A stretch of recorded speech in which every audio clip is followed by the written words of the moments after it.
Assalamualaikum warahmatullahi wabarakatuh. Ashama harka fuunee hundi keessanuu hordoftoonni maatii shoo akkam nagaa jirtu fayyaa keessanii ani nagaa kooti alhamdulillah. Akkam mee isin bira maal fakkaataa? Har'aas wanti kun waan baay'ee isin fayyaduu biran dabrinaa dhageeffadhaa isiniin jedha. Duraan dursee chaanaala kiyya kana haarawaa subscribe godhaa like godhaa jajjabeessaa na bira dhaabadhaa Oromoo koo isiniin jedha. Itti aansee dammoo isinitti hin dheeressu. Ijoolleen teennaa jalqaba osoo mana madaamii keessaa baatanii gara eerpoortii hin deemin waan godhuu qabdan isin himaa na waliin turaa. Callisaniitu waan uffataa waan garagaraa waliif guuruu maal godhuu odoo hin taane dura wanni kun na fayyadamoo nan fayyaduu jedhanii ilaaluu barbaachisaa. Akkamitti gara biyyaa galaa jedhanii jalqaba itti yaaduu barbaachisaa. Wantuma kamiinuu odoo itti hin yaadne hojjechuun faayidaa hin qabu. Ijoolleen teenya baay'een boolee keessatti yeroo isaan rakkatan argaa jirra. Yeroo boolee keessatti qabeenyi isaanii jalaa achitti gadee jigee namni hundi akka taphaatitti viidiyoo waraabaa achi itti kolfan argaa jirra waan ta'eef wanta kanarraa ijoolleen akkuma namni tokko waa beeku tokko waan beeku namni hundi wal jiga beekaa miti. Yoo kun waa beeke kun waa hin beeku.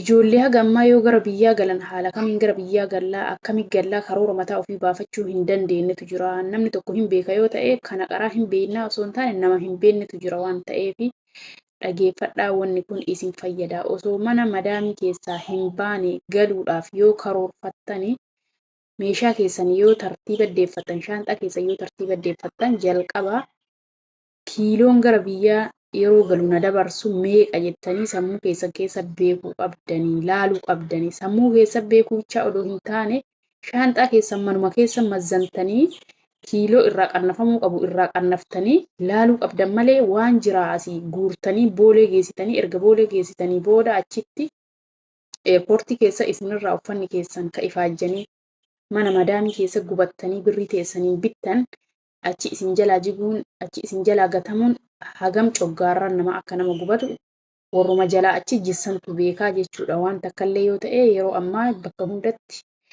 haalli jireenyaa waan qaala'ee jiru wanni hundi birrii salphaadhaan hin bitamu. Yooma salphaan iyyuu bitame baay'ee tokko ijoolleen boolee jalaa jissanii achitti boottu arge baay'ee tokko qalbii kiyya na tuqe.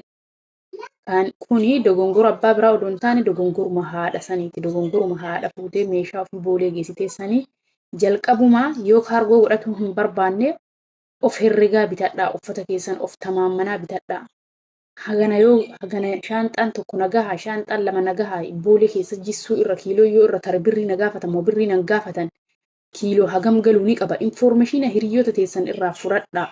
Ammas deebi'a miizanni mana jaraa keessaa hin dhabamu irra of mazzanan kanallee yoo ta'e kiiloo irra kaayaa uffata keessan shaanxaa keessan laalladhaa. Ijoolleen warri beeku akkuma beekutti ta'ee warra hin beeknetu jira.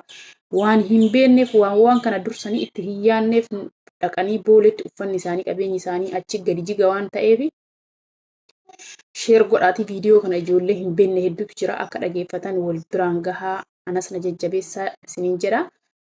Kiiloo 47 hanga kiiloo 50 ol ka ta'e jalaa jiguu danda'a boolee keessatti waan ta'eef yookaan ammoo yoo shaanxaa 2-3 godhachuu barbaadan duruma odoo madaamiin teessan tikeettii isiniif hin murre birrii isin tikeettiin isiniif murtu isa irra birrii teessan dabaltanii an kiiloo 80 barbaadaa an kiiloo 100 barbaadaa birrii ixifii si kenna dabalee kiiloo hagana godhii naa murii jettanii tikeettii keessan isa irra kiiloo hagamii akka isinii murte laaluu qabdan. Akkanuma waraqata irraa fuutanii dunuunfattanii boolee dhaquu odoo hin taane kiiloon meeqa akka isiniif eeyyamamu tikeettii keessan irra jira waan ta'eef tikeettii keessan irra dhaxxanii laaltanii madaamii odoo boolee isin geessiniin dura tikeettiin meeqa akka kiiloo keessan irra jiru laaltanii ergasii booda shaanxaa keessan kiiloo haga tikeettii keessan irra jiru sanbichaa fuutanii boolee geessuu qabdan malee yoo kiiloo keessa irra dhiifamaa tikeettii keessan irra kiiloon 20 jiraate kiiloon 40 jiraate isin kiiloo 60 fuutanii geessitan kiiloo 20 achuma gattanii jechuudha 40 malee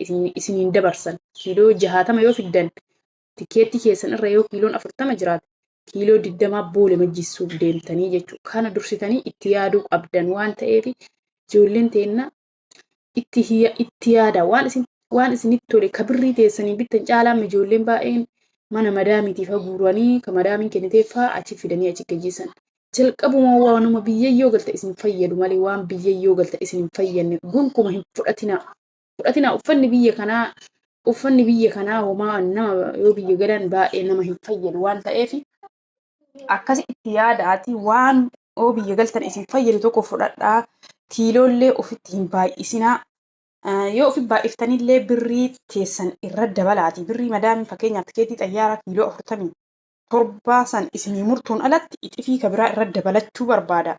Kiiloo biraa san birrii tiyyaan naamuri jedhaati odoo isin tikeettii murin birrii dabalataa itti kennaati. Dabaltee akka kiiloo 80 yookaan kiiloo 100 isinii murtu. Akka shaanxaa 5-6 godhattanii galachuun warroonni barbaadan akkas godhadhaa dursaati malee tikeettiin maan naamurame jettanii waraqata isin murtee isin kennite fuutanii boolee geessitanii gaafa kaan uffata keessan achi gajjisaa yoo isiniin jedhan achi keessa boo'uun furmaatan ta'u dursaatii osoo rakkoon hin uumamini jalqaba itti yaadaa. Jalqaba yeroo uffata bitattan of qoxaaxaraa bitadhaa. Yeroo waa walitti qabdan of qoxaaxaraa waa walitti qabaa. Akkana yoo hin taane rakkoo keessa buutanii piliis viidiyoo kana poost sheer godhaati. Sheer godhaa nama hunda biraan ga'a. Namni beeku qaraa hin beeknaa jechuu dandeettan. Nama hin beeknetu jira. Addunyaan tun hundi waliin fakkaattu. Kun beekaadha, kun wallaalaadha. Kanaaf obboleeyyan tiyyaa anas na jajjabeessaa. YouTube kiyya kanas subscribe naaf godhaa na jajjabeessaa. Yaada qabdan koomentii jedhan naa barreessaa. Assalaamu alaikum warahmatullahi wabarakaatuh. Nagaan tura.